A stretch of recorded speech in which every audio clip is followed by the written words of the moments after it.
Hello everyone and welcome back to Let's Play Wario Land 2.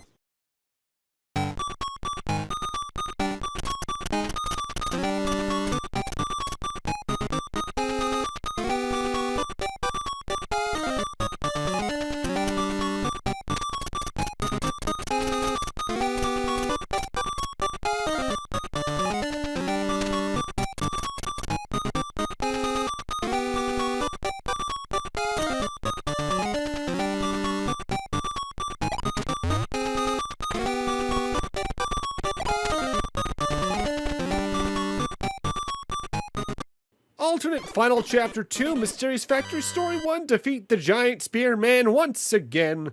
In the last part, we finished off the first alternate final chapter, and now we're in the final alternate chapter in the game, reached through the factory level back in Chapter 4. And the first stage here is very much similar to a certain other Chapter 4 stage, but oh well. Now, something I want to talk about outright. I actually had to go back and re-record the first 4 stages of this world. And in doing so, admittedly, I was a little more direct in my pathing. I didn't go as much for side coins and all that, because I just wanted to get the LP done and over with at that point. So, starting at the start of next part, when we do the final level of this chapter and then finish the game off, if there's any differences in my coin totals, it's because of that. Effectively what it was when I went back to edit these specific stages, the footage was fine. The audio was completely missing for some reason. I'm assuming I just had the wrong channel muted in OBS or something like that from when I was streaming. So I had to redo 4 stages. And admittedly, it got them done probably a lot faster, but oh well. Again, if there's any issue with that, that's why. Sorry, not like it really matters at this point anyway, considering there's not really a end total goal count you need for coins to get alternate endings. Because all the game's alternate endings are gotten through the extra stages this time around. Now, our ultimate goal here in alternate 5.2-1, I guess, is to actually reach the bottom of this giant elevator shaft. And you can do that very quickly. There's just these extra areas along the sides that I'm going for just to be like, yeah, I might as well showcase the level a little bit. But once we get down to the bottom, we're going to be actually pretty close to the goal.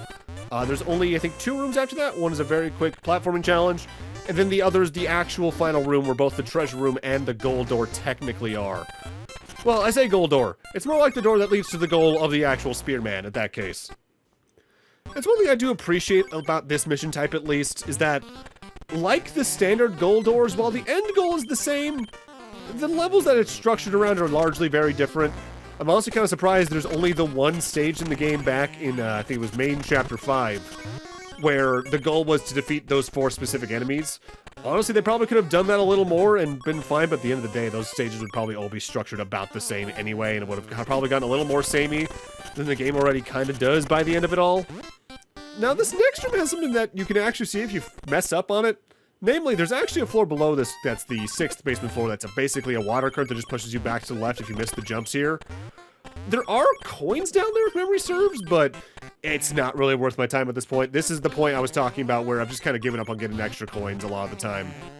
This room looks harder than it actually is. You just got to continue walking towards the next platform rather than trying to jump into it, because if you jump, you'll actively hit the spikes. I've had to learn that the hard way from my practice run as well as my early playthroughs. So at this point, we're effectively at the end of the stage. This room, you need to use the elevators to reach either of the 2 doors in here.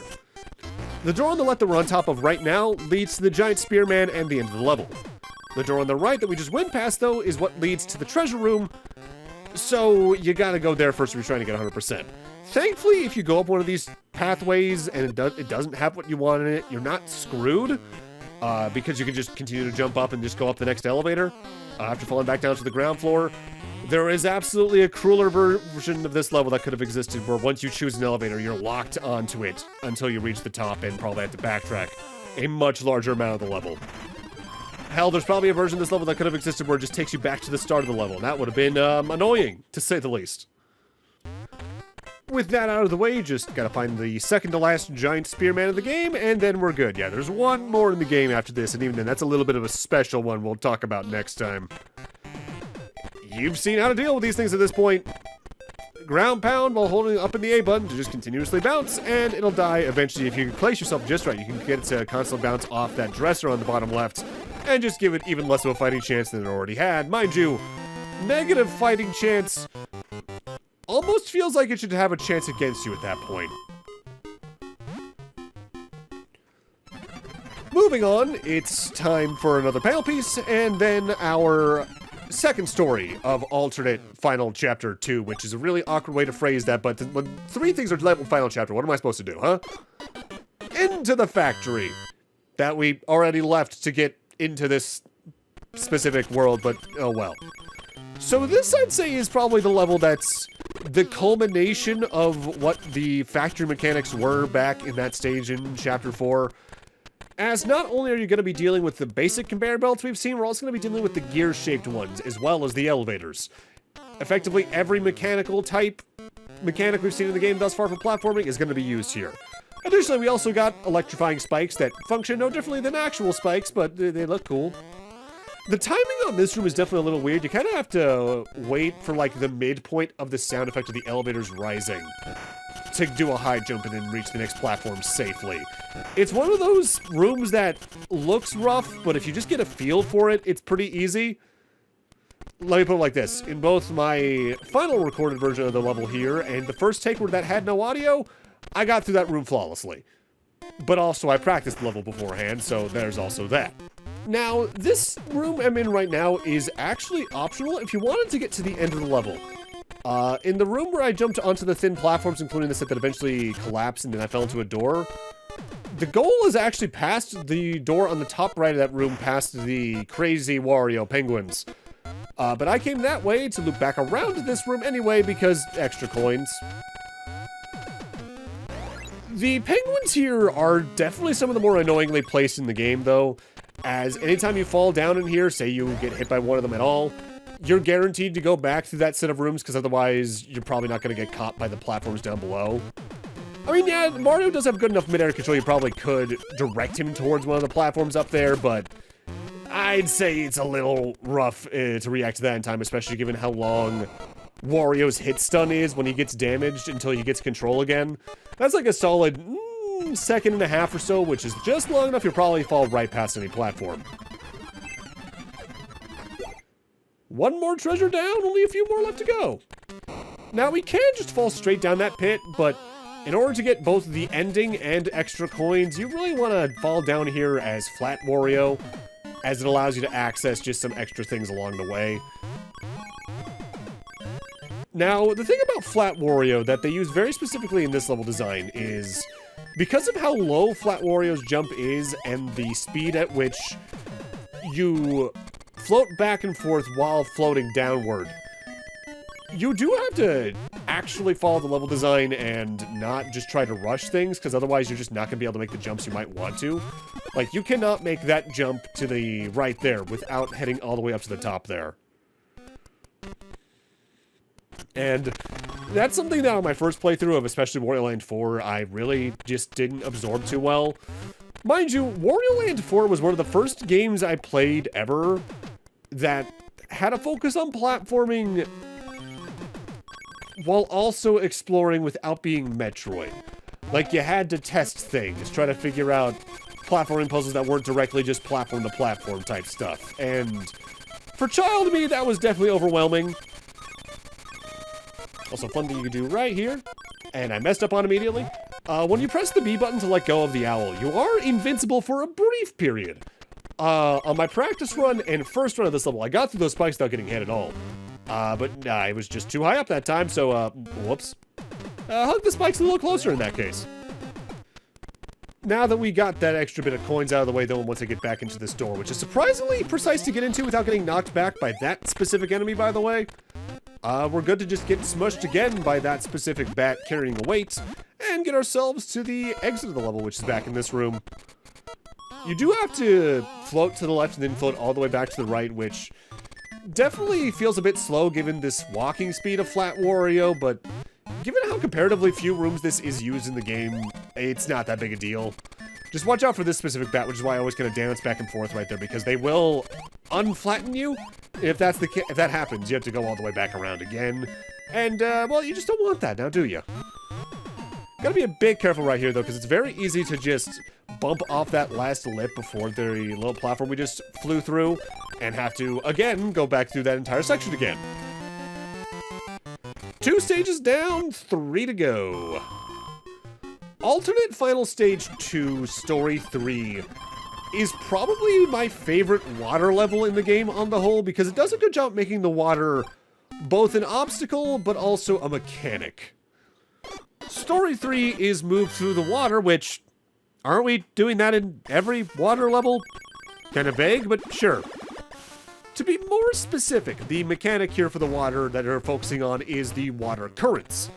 Namely, block switches are going to be in this stage as we've seen in several other stages. But in this stage, they turn the water currents on and off by effectively deactivating faucets, just like the one from the second stage overall of the game. Using those currents, or the lack thereof, there's going to be new areas that open up or close off, and you need to figure out which way to go to not only reach the exit, but also to find the level's treasure room, of course. I do think they probably could have done more with Wario underwater specifically in this game for as decently often as you use it. I think the big thing is I wish he had more of an outward attack underwater. Because otherwise all you could do is just swim up into things to stun them. The only enemy you actually damage underwater is the fish boss fight from the underwater ruins levels. And I think there's just a missed opportunity there, considering even Mario gets ways to attack underwater, especially with the fire flower. Maybe if there was a specific underwater state that made Wario, like, move 3 times as fast and thus be a little less controllable, but otherwise do damage to things, that could have been cool. It's one of the few places where I feel like there's things they could have done they just didn't. But they were probably also focused on making the other things they already developed feel more fleshed out and used in the level design to begin with, so it's not that big a deal. They do more with that in the sequels, as you would expect, though. Now, something they start doing at this level starting around here with the water switches, though, is that it also makes some water levels raise and lower, sort of like the first switch block we saw in the game, actually, back in the second level. But additionally, there will also be blocks in the water that float at the highest altitude it's at. And in this case, we need to hit this switch to raise the water to make blocks be below the door that we just saw a moment ago and actually enter it through that. Feel like they also could have done a little more with that, but at that point there also is potentially technical limitations in place with the Game Boy to prevent them from doing too much with that at the time. They probably could have done more with that on the Game Boy Color. In fact, if memory serves, they do something a little bit more like that in Wario Land 3, but Wario Land 4, if memory serves, has a decent chunk of something like that to it. At least I think. It's been a hot minute since I played either Wario Land 3 or 4. Genuinely, I think the last time I played through either of those games, Wario Land 4 was probably not long after the 3DS Ambassador program launched, because if memory serves, that was a part of that. And Wario Land 3 was probably not that long after that, honestly. These are games I like, but I just don't ultimately come back to that often. So at this point, we're actually effectively at the end of the level. The gold door is just below those fire blocks to the right, so we need to burn through them. However, we still haven't gotten the treasure for this level, obviously. That's because in order to get it, we need to hit the switch that's to the right of the gold door and then leave through the door we actually came through for this room. Also, the gold door music really takes the tension out of Fire Wario's running animation, doesn't it? It's funny how much that music will actually just change the mood of an animation like that. And I genuinely find it very interesting. Also, right here, I try to get these blocks in the top, but I don't think I've ever actually successfully gotten those coins because I genuinely just don't know the platforming timing they want for you to get them. I've gotten close, like I almost get it right here, but just far off enough. Might as well just get into the water and continue on towards where the treasure room is. In specific, there was a current to our right a moment ago. That is now gone, and the door that leads to the treasure room is right there. Now, you can, of course, just go to the end of the level after this, but I do distract myself briefly for one set of coins that is in this room that I know I can get anyway, because it's the other thing that hitting that block next to the door unlocks, and I might as well at that point. With that said, again, at this point, it's wholly unnecessary with the amount of coins I have saved up. There's only 3 panel matching minigames left in the game at this point, and I forget if I have over 10,000 still or if I am gone below to 9,000 just from how many panels it's taken me to get certain number matching minigames done. But either way, I have more than enough, and you get nothing for saving up money, so you might as well anyway. Overall, this level's pretty quick and chill. I actually like this world a lot. It's probably my favorite of the alternate chapters on the whole. If only because it does a good job at pacing itself and feeling different at the same time. Because I do think some of the alternate worlds do just tend to have levels that drag on because they're the optional large levels. But you know what? Given it's the one that comes from what is ultimately my favorite chapter in the game, that makes about sense. For right now, time for alternate Final Chapter 2, Story 4, Don't Shock the Owl. We have once again another owl-focused stage. And this one's honestly a maze, but it's a straightforward maze. There are a lot of optional doors along the way that lead to extra rooms to get coins, and I go into a couple of them just to get enough to do, say, the treasure room and all that. But your ultimate goal is to go from the bottom left to the top right of the room, and there's several routes you can do that in. With that said, there are 2 rooms in specific I just do not enter because at this point I was really feeling the weight and just wanted to get the game done and over with. Now, in terms of the doors I don't enter, where their location is and what's in them, the first one is on, like, the central left of the stage on the whole. Like, say if the top left is block 1 and the bottom right is block 9. It's effectively in block 4. In that room is those enemies that throw cake at you and make you fat Wario. You just gotta fall through some platforms and then rise back up through some thin platforms to get some extra coinage along the way. Then there's one about the top middle of the stage, but slightly below that. And it gets towards like the top of block 5 using the 1, 2, 3 per row thing we were talking about for the previous door. That's one you fall down in, and then you just gotta get back up, destroying blocks along the way. It's very straightforward. Notably, there is also, I believe, an easier way to get to the exit once we're actually at the room where the exit is that I just forget to do. But it's not that big a deal, because all that's up there is, I think, like 40, 50, 60 coins, something like that, that I really just do not need at this point. Out of all of the owl-focused stages, this might be my overall favorite, because I like the very straightforward maze aspect of it. But again, the owl is kind of slow and isn't the best feeling. This is actually probably the tightest room of all the optional ones here, because we got the returning Bubble Wario, finally. Going up isn't that hard, just make sure you hold left to get all the actual coins you're in here for. It's going back down that can actually be a little bit rough to time. You effectively want to start mashing the A button, the B button to swim downwards faster. As soon as the bubble goes past you, and then just duck into the nearest little hole in the wall after that. Because otherwise you're going to get hit usually by the next bubble and just have to redo all the work anyway. A little annoying, a little annoying. Especially if you're impatient. Which, guess what I was in my first playthrough, and in my practice run because I was really tired of the game at this point. I believe it's around now I've just decided to not go into the other doors at all, so I'm just going effectively a slightly roundabout route to get to the top right, but I'm getting to the top right of the room all the same. Honestly, if you're trying to get coins for whatever reason, though, this is probably one of the most lucrative stages in the game for how easy it is to get to the ending and how easy it is to get all the coins. Because there's easily, just looking at, like, a relative map, over 150 coins probably just in this main room alone, and even entering just, like, 2 of the other rooms can get you upwards of another 150. So for a stage that's ultimately still on the shorter side, despite the speed of the owl, pretty good one for that.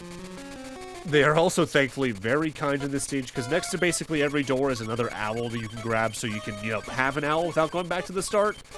But also, in the case you, say, take a hit all the way up here at the top, there are enough solid platforms along the way that have another owl on them that will catch you so you don't fall all the way back down to the bottom. As that, I think, would have been the most painful way this stage could have been designed, is if it was just a failure, instant restart state. Like, I remember some of the bonus levels being in Yoshi's Island, if memory serves. It's been a while since I last played that, though. I've actually been meaning to do an LP of that for years. I've just constantly forgotten to. And I've also just partially feared doing it because of, oh boy, the red coins in that game are evil, evil, evil.